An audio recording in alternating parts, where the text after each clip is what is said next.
Meus irmãos, nós estamos tratando acerca da ressurreição do nosso Senhor Jesus Cristo.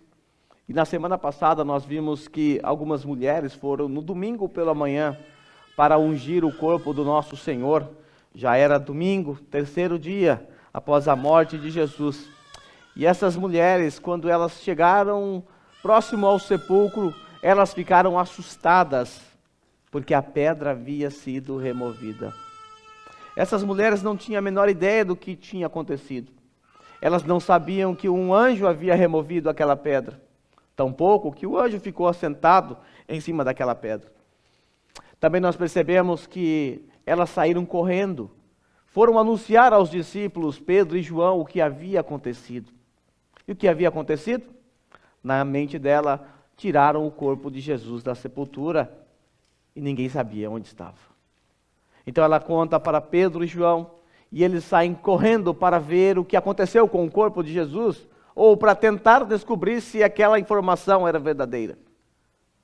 João corre mais do que Pedro, chega na frente, olha para dentro do sepulcro, vê o lenço que estava na cabeça de Jesus, também o pano que estava envolto em Jesus, mas não vê o corpo.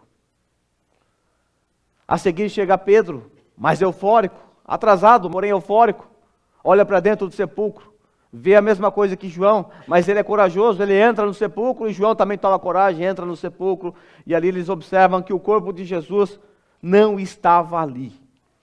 Conforme foi dito na abertura por nosso irmão Felipe, os discípulos ainda não haviam entendido que tudo deveria se cumprir naquele dia, inclusive a morte e a ressurreição de Jesus, conforme tudo que está escrito nas Escrituras.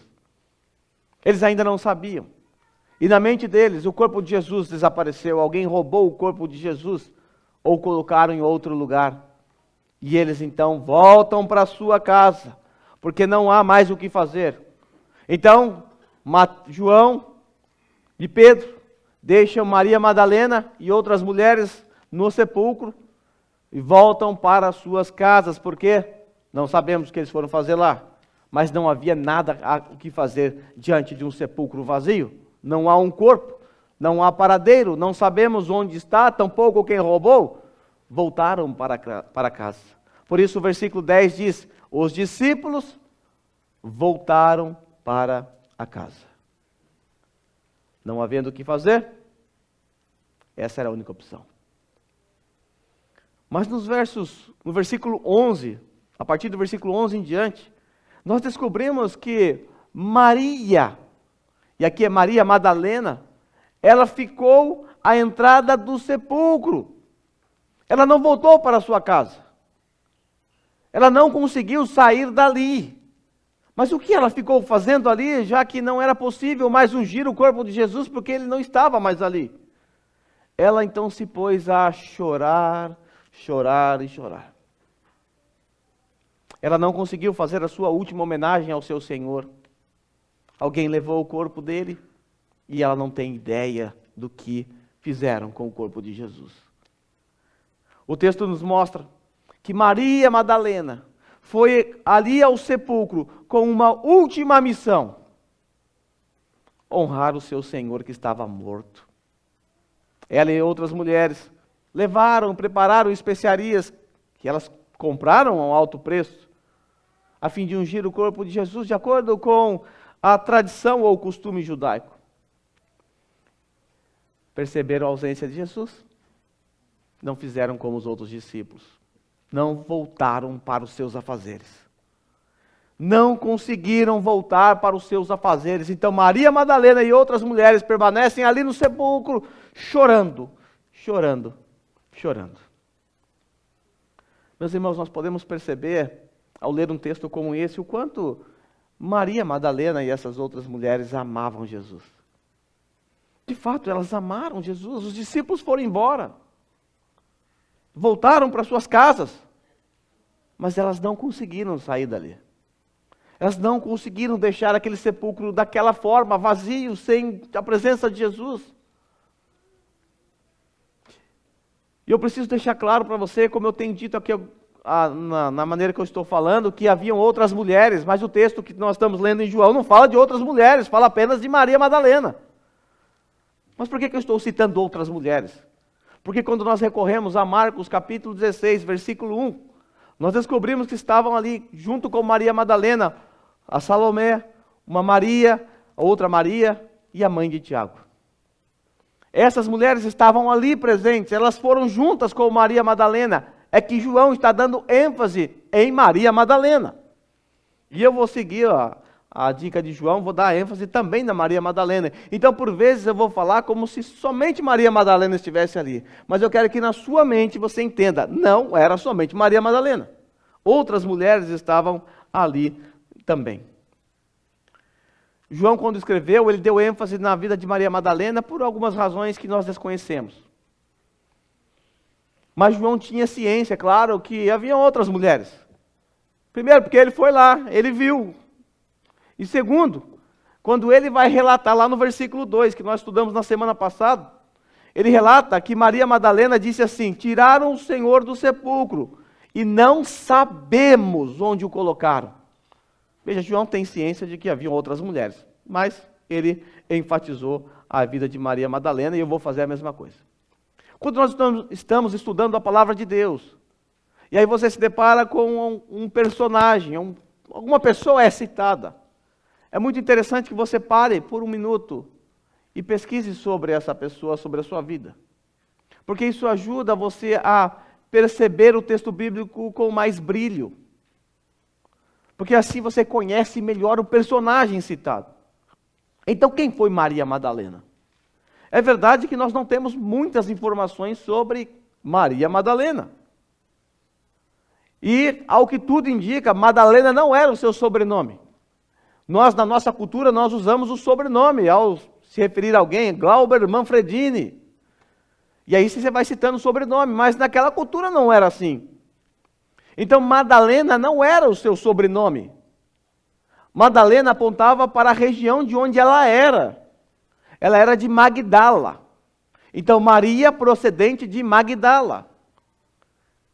E quando nós estudamos sobre Magdala, nós descobrimos que essa região era conhecida por demais por ter prostituição. Era uma região marcada por prostituição. Daqui sai aquela ideia de que Maria Madalena pode até ser aquela mulher lá do capítulo 8 de João, em que o Senhor está escrevendo no chão, onde ele diz para os acusadores: quem não tem pecado, atira a primeira pedra. Então algumas pessoas, por inferência, não há certeza nisso, acreditam que se trata da Maria Madalena. Mas quando nós chegamos em Lucas capítulo 8, versículo 2, apesar de João não falar muita coisa sobre ela, em Lucas capítulo 8, versículo 2, Lucas nos diz que Maria Madalena era possuída por 7 demônios. E o Senhor Jesus expeliu 7 demônios. E a partir daquele momento, ela passou a ser uma fiel seguidora do Senhor Jesus Cristo.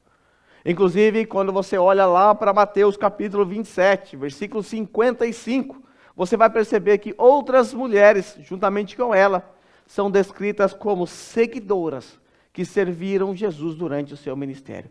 Então, quem era Maria Madalena? Alguém que fora liberto pelo Senhor e alguém que passou a ser uma discípula fiel e seguidora que cooperava na obra do ministério terreno de Jesus aqui na terra.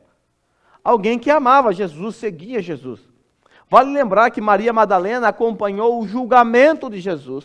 Ela acompanhou o processo de crucificação de Jesus, ela estava próximo da cruz.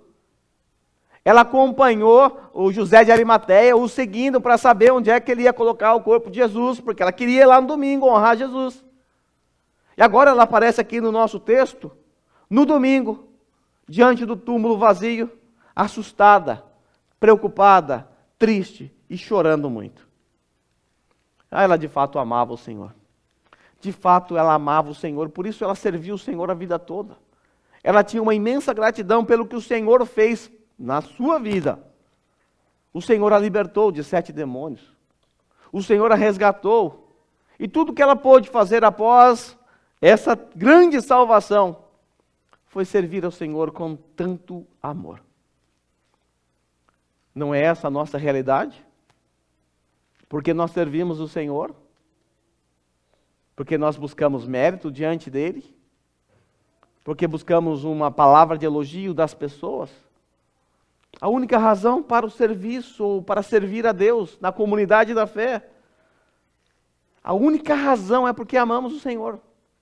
E respondemos a esse amor de Jesus com o nosso amor em servir. Essas mulheres de fato amavam o Senhor e elas foram recompensadas nesse grande dia. O amor delas foi recompensado.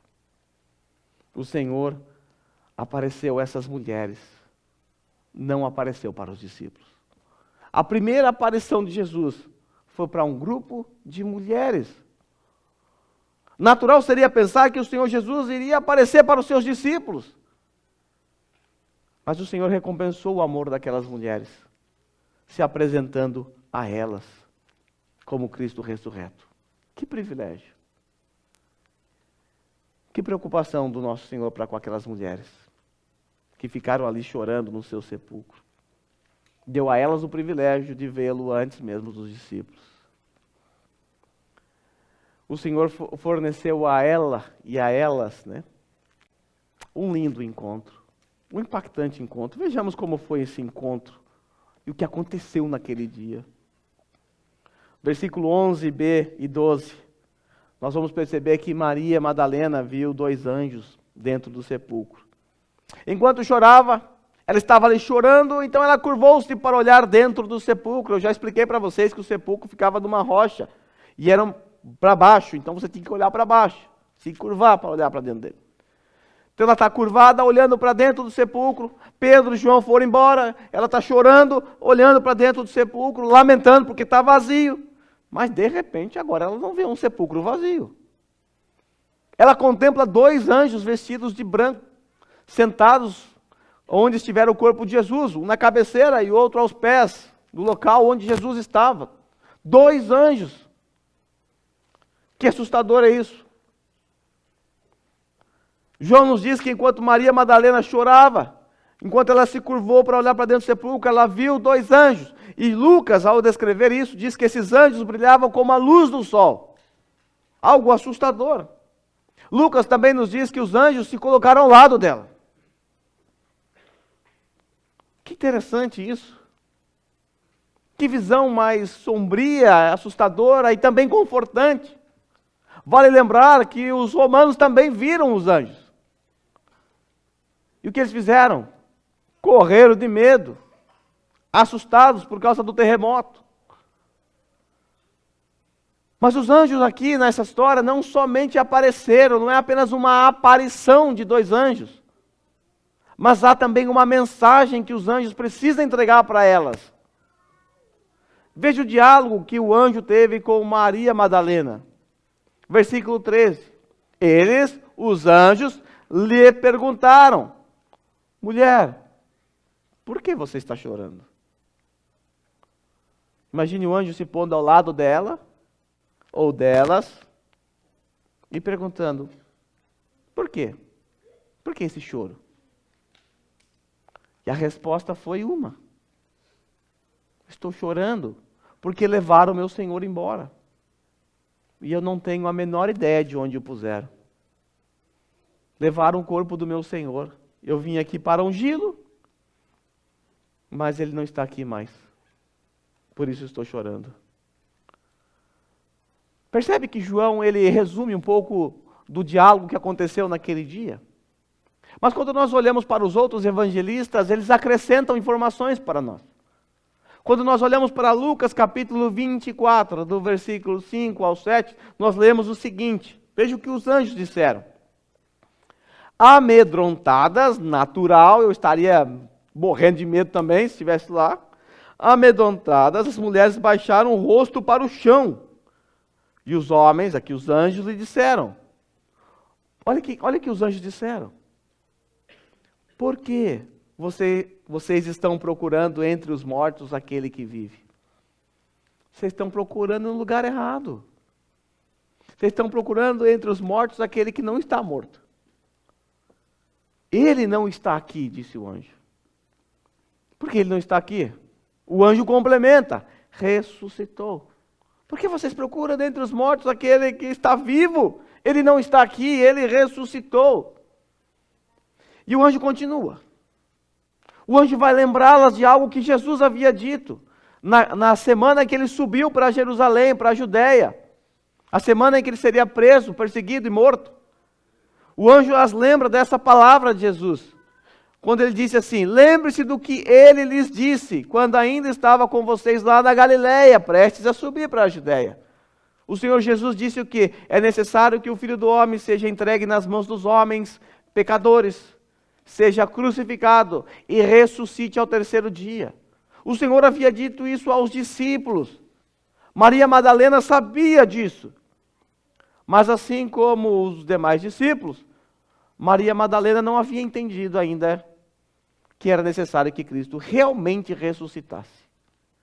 Do contrário, estariam na sepultura no domingo pela manhã para fazer uma festa de comemoração por ver o seu Senhor.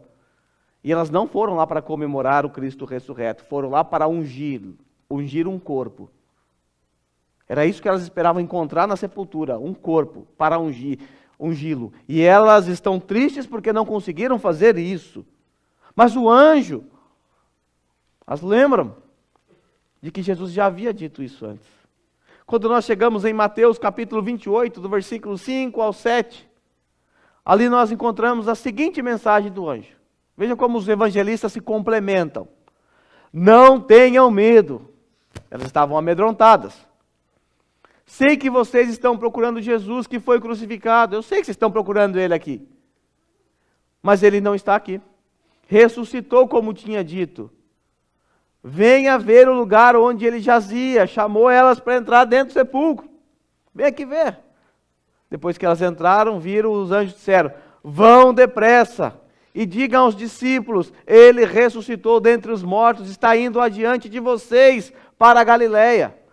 O anjo pede para que ela avise os discípulos que agora eles têm uma agenda. Eles precisam subir para a Galileia, porque Jesus os encontrarão ali. E o anjo disse: notem que eu já os avisei. Jesus ressuscitou, ele vai para a Galileia, agora avisa os discípulos dele. Após o término da mensagem do anjo, então Maria Madalena e aquelas mulheres receberam uma nobre missão. A missão de ir até os 11 discípulos para avisá-los que Jesus os encontraria na Galileia. Eu fico pensando, se eu sou um dos discípulos de Jesus e me chega uma informação dessa, não sei se eu acreditaria ou se eu duvidaria, não sei qual seria a minha reação. Eu sei que eu ficaria assustado em ouvir algo do tipo, afinal eu fui até o sepulcro e eu vi que não havia um corpo. Mas agora essas mulheres estão dizendo que falou com o anjo. Essas mulheres estão dizendo que viram Jesus. Que ouviram que Jesus havia ressuscitado.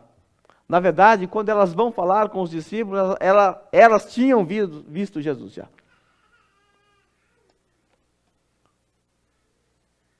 Ao que tudo indica, irmãos, quando o anjo diz para aquelas mulheres, eu vou citar Maria Madalena, como João faz. Quando o anjo diz a ela, agora você vai anunciar. Eu quero que você imagine a cena. Ela está assim, olhando para dentro do sepulcro. O anjo manda entrar, ela entra, está dentro do sepulcro. Ela está olhando para onde Jesus está. E a saída está atrás.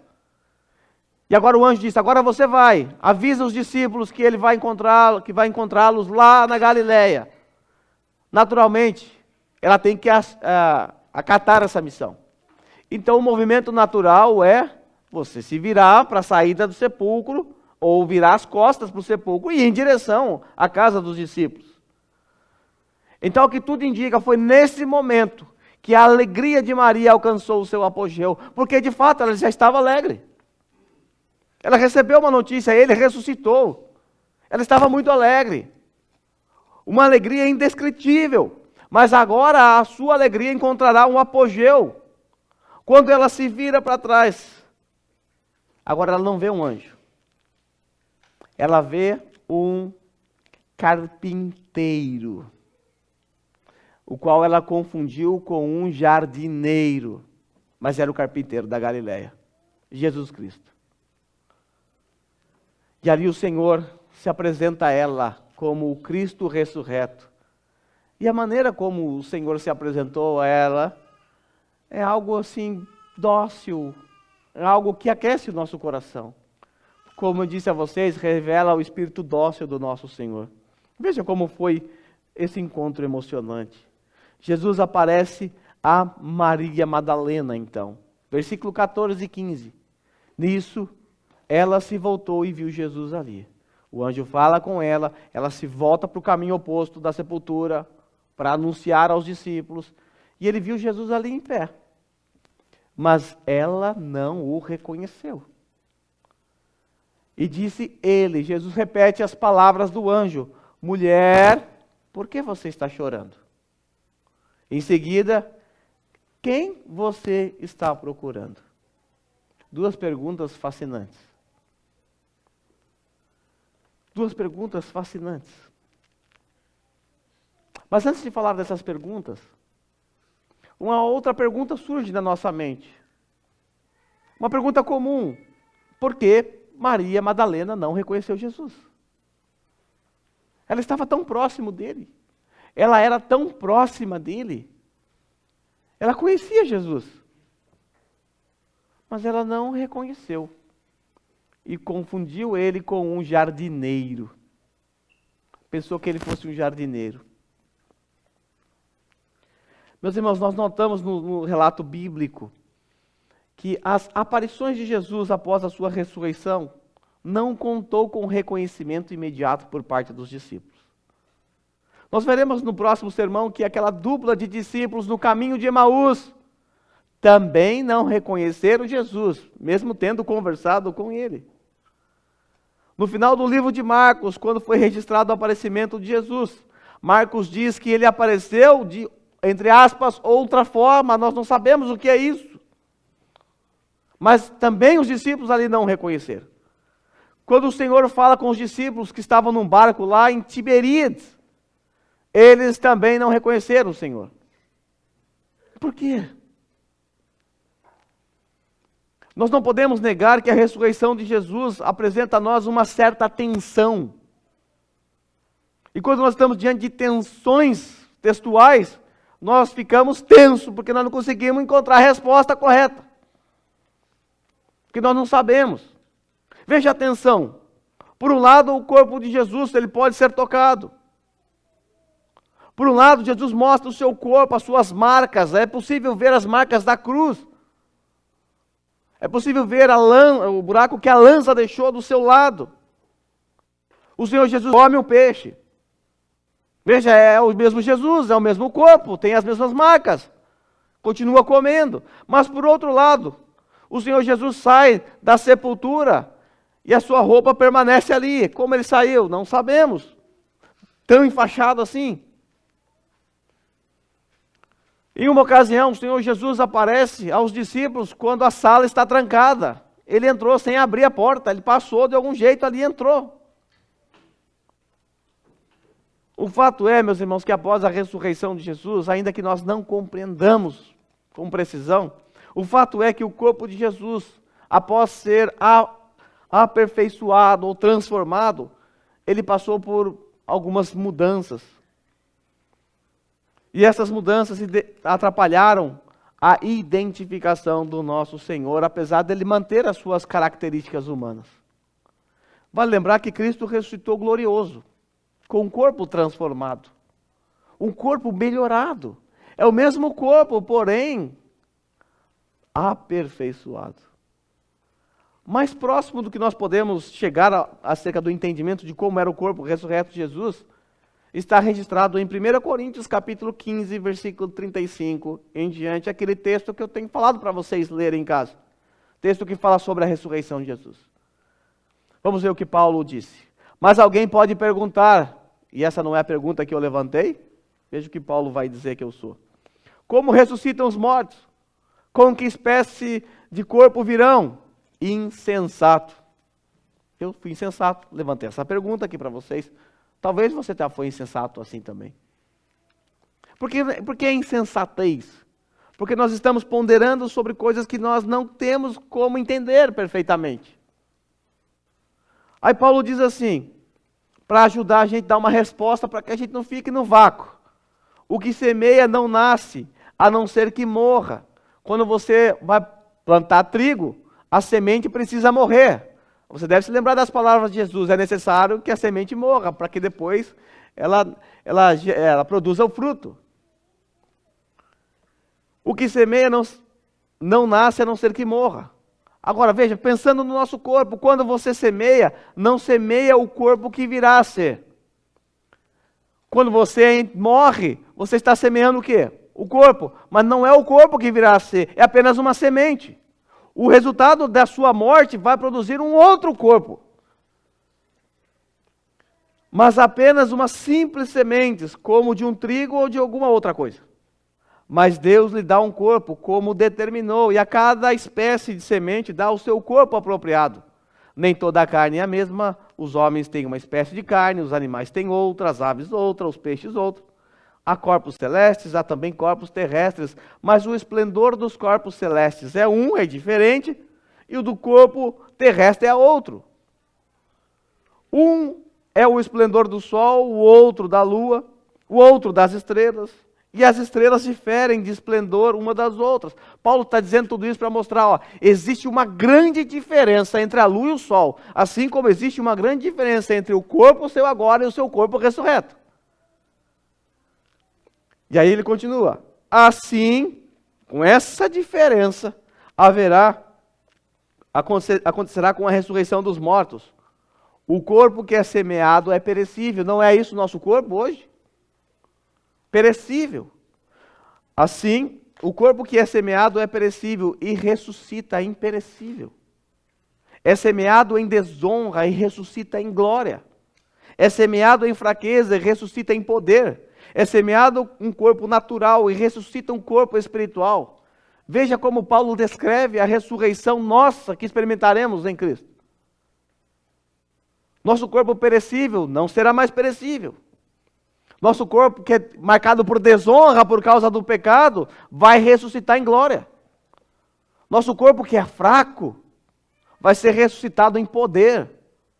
Nosso corpo, que é natural, vai ser ressuscitado como um corpo espiritual. É somente isso que Paulo tem a dizer sobre a diferença do corpo nosso, agora e o corpo futuro. Mas o corpo de Jesus, então, podemos dizer que é um corpo imperecível, glorioso, poderoso e espiritual. Talvez isso explique para nós o porquê o não reconhecimento. O não reconhecimento. Talvez isso explique para nós porque ela confundiu o carpinteiro com o jardineiro. Ela confundiu Jesus, o carpinteiro, com o jardineiro. Ela achou que ele era alguém que estava cuidando ali do jardim. Por isso ela pergunta para ele, por acaso não foi você que tirou o corpo dele daqui? Fala para mim que eu vou atrás. Agora eu quero tratar das duas perguntas feitas pelo jardineiro, entre aspas, que é Jesus. Que a gente sabe que é o carpinteiro. Veja essas duas perguntas, o quanto elas são interessantes. A primeira pergunta soa como uma repreensão suave, semelhante àquela que nós fazemos quando os nossos filhos estão chorando. Sabe quando você vê seu filho chorando ali? Você chega lá na sala, seu filho está sentado no sofá chorando. A primeira pergunta que você faz como pai é: filho, por que você está chorando? Por que você está chorando? E há duas razões para esse tipo de pergunta. Nós usamos esse tipo de pergunta de duas maneiras. A primeira por curiosidade, porque você quer saber o que aconteceu com seu filho, porque ele está chorando.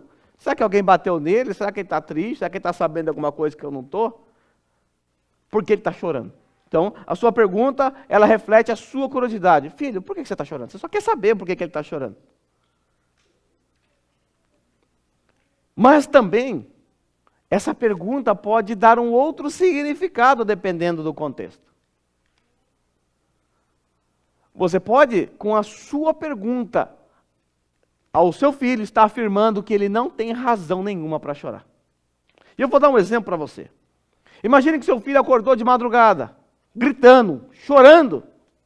E aí a sua esposa acordou, chegou lá, abraçou. O que foi, filho? Sonhou que o pai morreu. E sonho para a criança é realidade.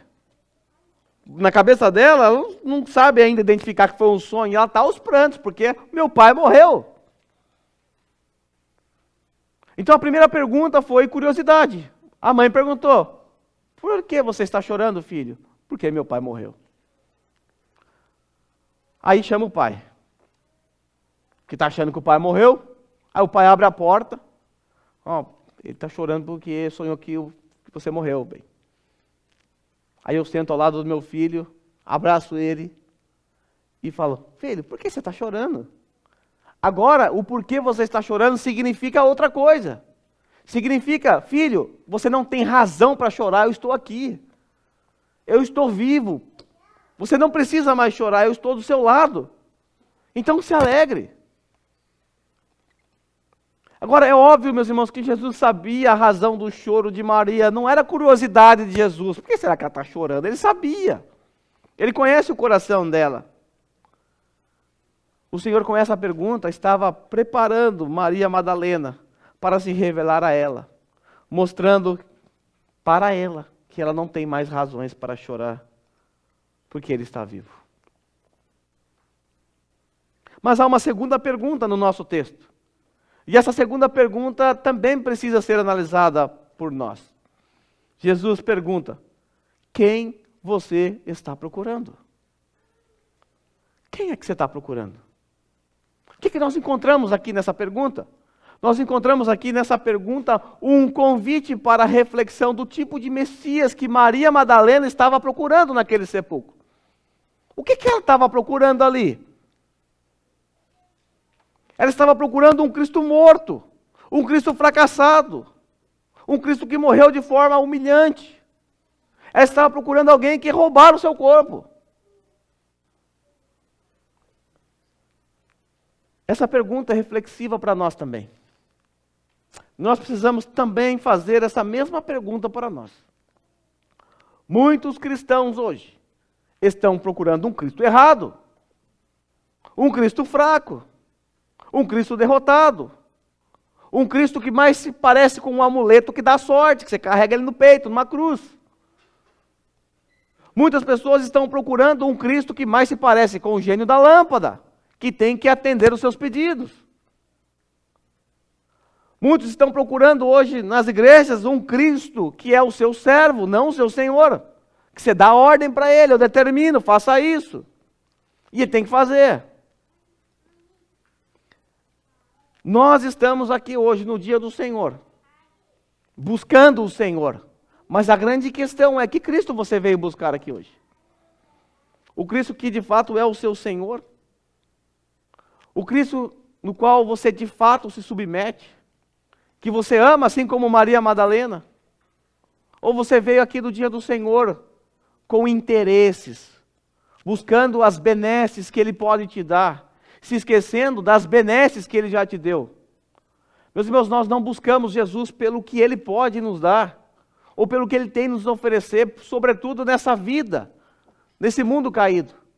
Nós buscamos a Cristo. Por quê? Porque Ele nos buscou primeiro. Nós buscamos a Cristo porque nós de fato o amamos. Nós de fato o amamos. Por isso é muito importante que nós nos deleitemos na doutrina de Cristo, aprendendo cada vez mais sobre o nosso Senhor. Porque assim nós conseguimos amá-lo ainda mais.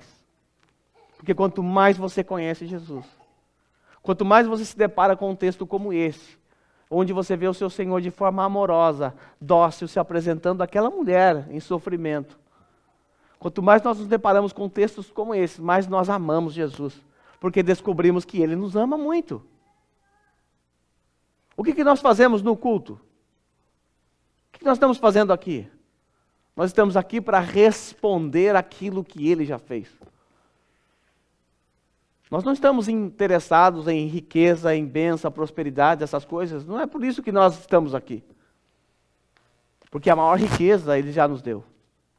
A salvação eterna em Cristo Jesus. Ele prometeu que estaremos com Ele um dia. Bem, volte aqui para Maria Madalena. Ela não o reconheceu. Ela o confundiu com o jardineiro. Ela falou com Jesus como se ele fosse o jardineiro. Mas a seguir, no versículo 16, o Senhor a levará a reconhecê-lo de maneira tão maravilhosa. Veja o versículo 16, o Senhor Jesus vai dizer assim: Miriam. Vamos ao texto. Jesus lhe disse: Maria. Então, voltando-se para ela, Maria exclamou em aramaico: Rabone, que significa mestre. Eu tenho certeza que você pensou que eu errei no nome, né? Talvez você pensou: vixe, pastor, errou, é Maria, ele falou Miriam, se confundiu. Sabe, irmãos, as nossas cópias que estão em grego, elas não conseguiram traduzir ou transmitir a forma aramaica presente no texto. William Hendricks, ele diz que claramente,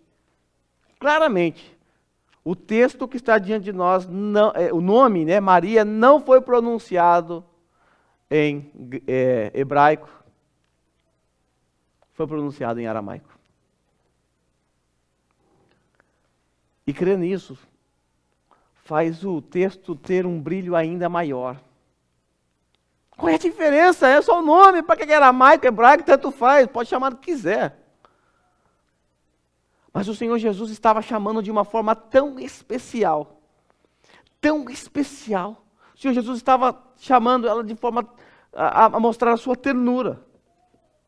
Num tom de voz que fazia aquela mulher lembrar dos dias passados. Ao dirigir a ela uma única palavra: Miriam. Miriam. Miriam era a forma pelo qual os seus pais e aquelas pessoas mais íntimas a chamavam. E pela reação dela, era assim que Jesus a chamava: Ô Miriam. Poucas pessoas a chamavam assim: seus pais, os amigos mais próximos e o seu Senhor. O Senhor então se dirige a ela, usando o seu nome nativo na sua língua materna.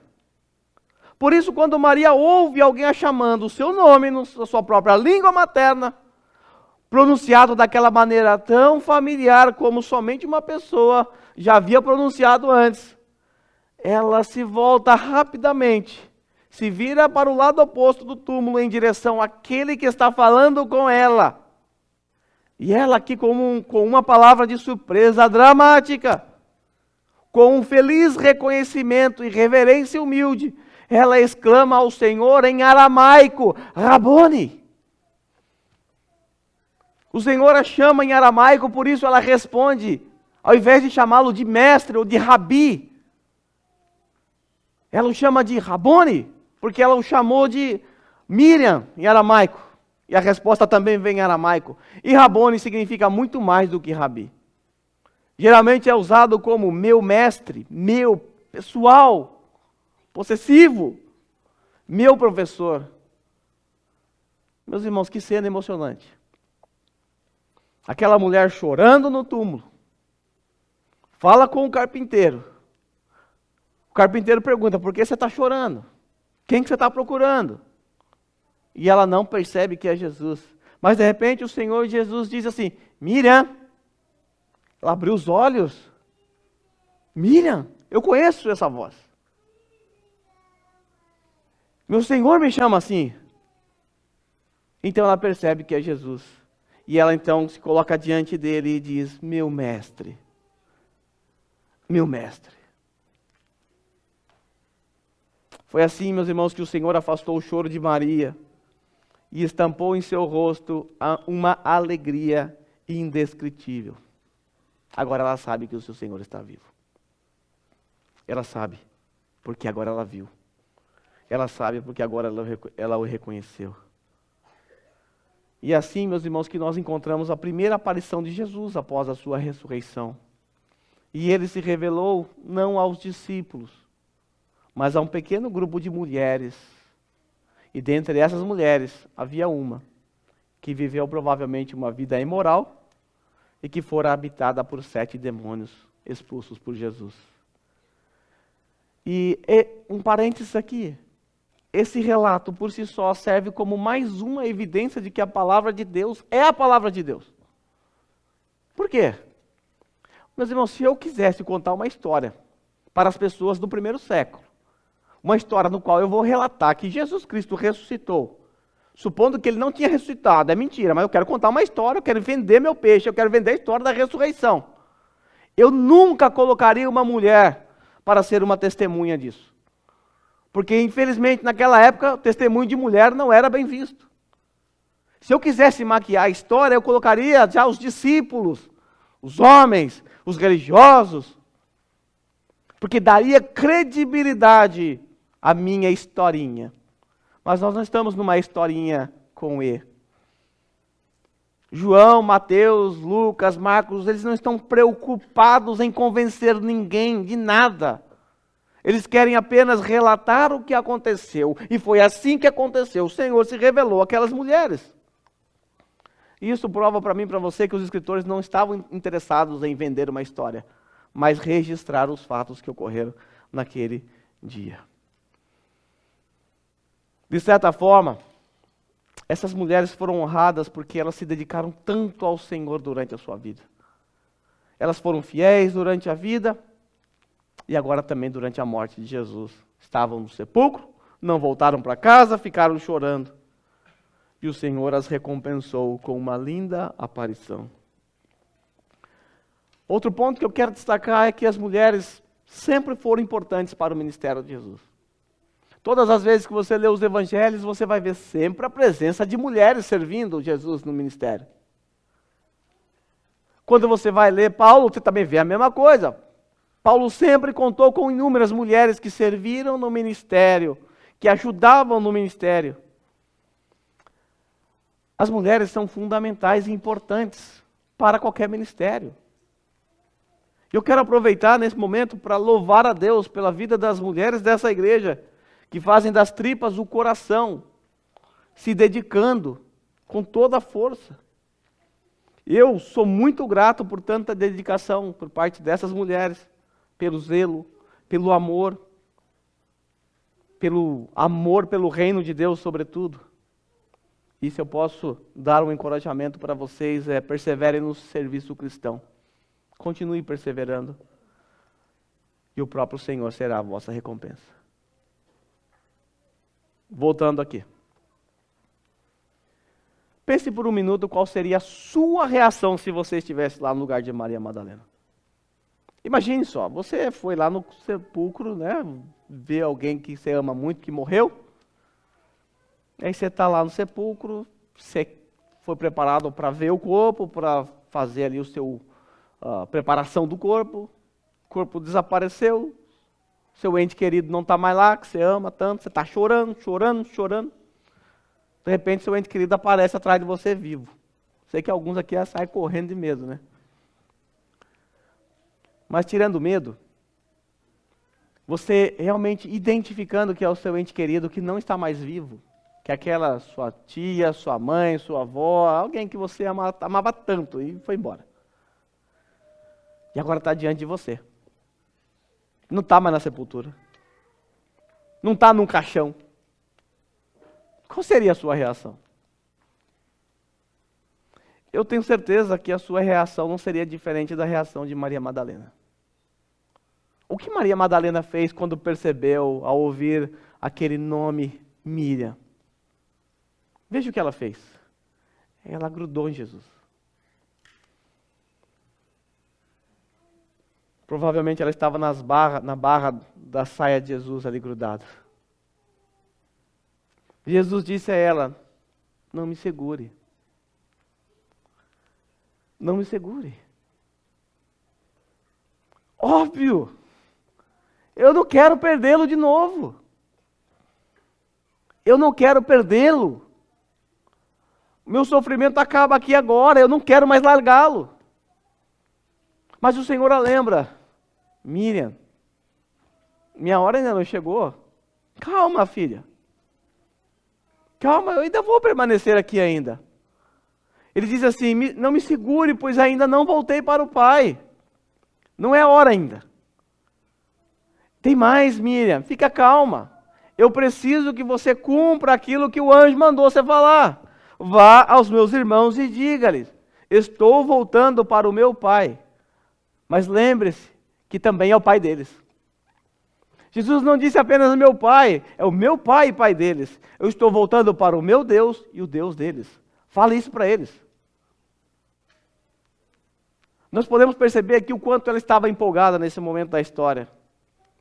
Estava tão empolgada que ela segurou Jesus forte, temendo que ele sumisse mais uma vez e ela não mais o visse.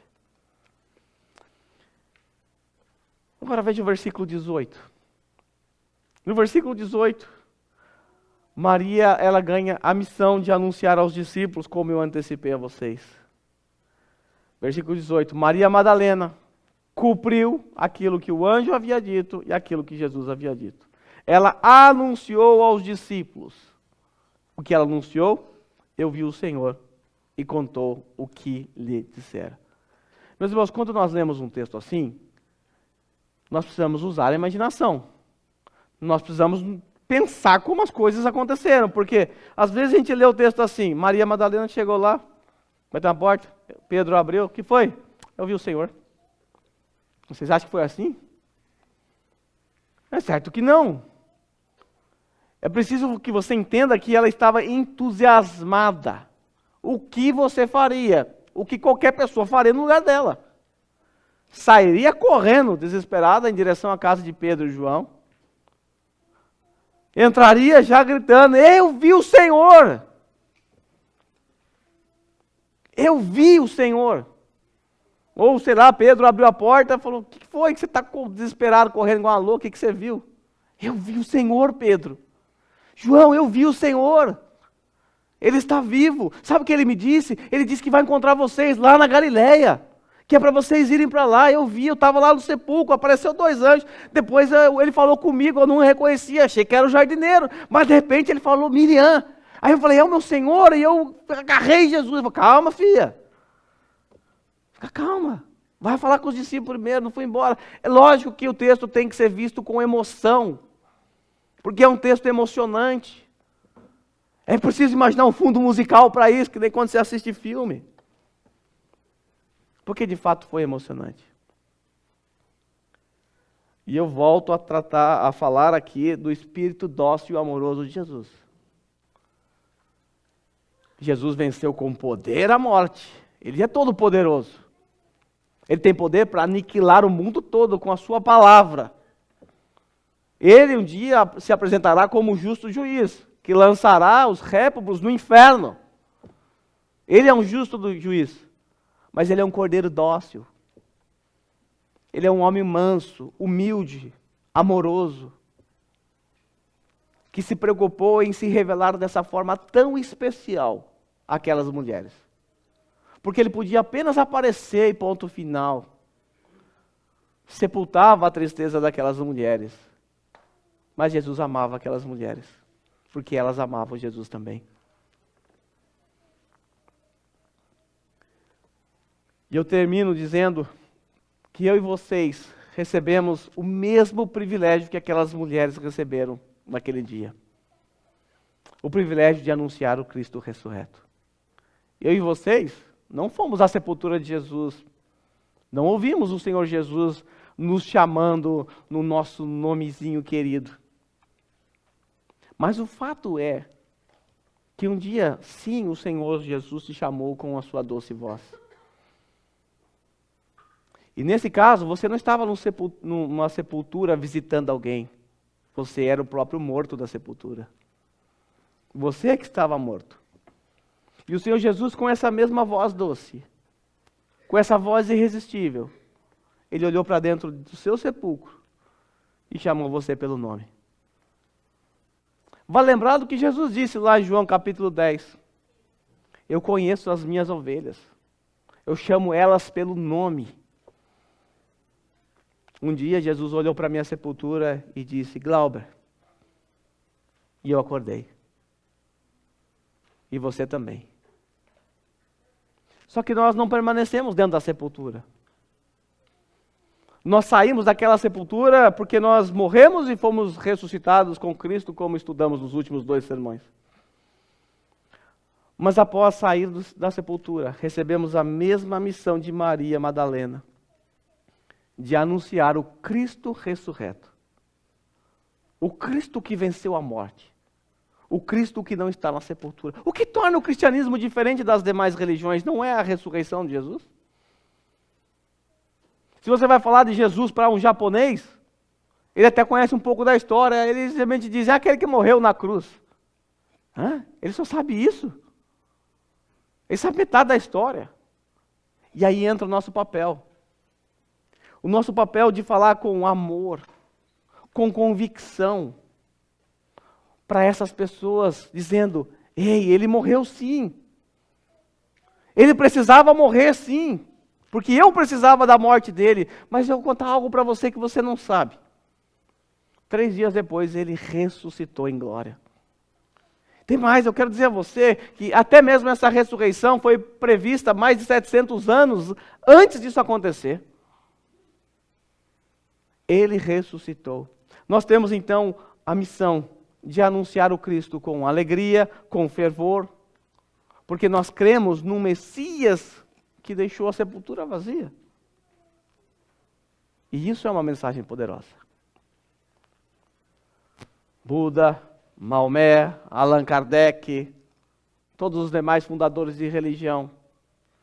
Se você for no seu sepulcro, você vai encontrar ali a descrição, jaz, fulano de tal. Mas se você for para Jerusalém, num sepulcro que acreditam que é o sepulcro de Cristo, apesar de não ter certeza, você vai ler a seguinte descrição: ele não está aqui, ressuscitou. A doutrina da ressurreição é uma mensagem poderosa. E ela nós devemos proclamar. Com toda a força e convicção. Até porque você experimentou essa ressurreição. Quando você estava morto espiritualmente. E Ele te deu vida em Cristo.